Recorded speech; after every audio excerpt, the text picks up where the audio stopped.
السلام علیکم ورحمۃ اللہ وبرکاتہ۔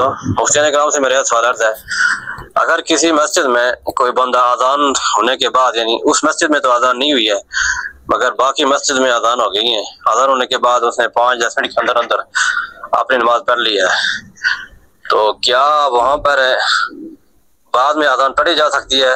یعنی کہ اگر وہاں پر باقاعدہ اذان پڑھی جاتی ہے، جماعت ہوتی ہے، مگر ایک آدھ بندہ اگر وہ پہلے نماز پڑھ گیا، اذان بھی نہیں اس نے پڑھی، تو جب کہ باقی بعد میں آنے والے بندے کو پتا ہے کہ ایک بندہ نماز پڑھ گیا، تو کیا پھر اذان کے ساتھ ہی جماعت کی جائے گی یا اذان نہیں پڑھی جائے گی؟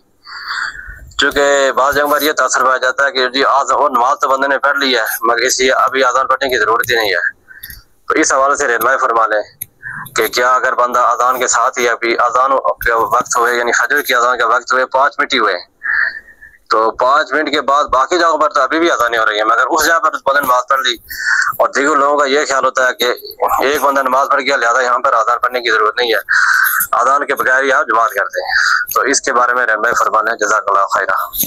جی وعلیکم السلام ورحمۃ اللہ وبرکاتہ۔ محترم، ایسی تو کوئی دلیل نہیں ہے کہ ایک آدمی نماز پڑھ گیا تو اب وہاں پہ اذان نہیں ہونی، یہ کہاں سے مسئلہ لیا ہے؟ بس لوگ اپنی طرف سے مسئلہ بنا لیتے ہیں۔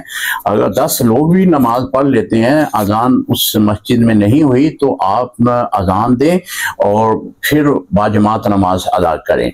یہ مسئلہ جو کہ ہے کسی کا من گھڑت مسئلہ ہے کہ ایک نمازی نماز پڑھ گیا تو اب اذان نہیں ہوگی، ایسا کرنا شرعی طور پر جائز نہیں ہے۔ السلام علیکم ورحمۃ اللہ وبرکاتہ۔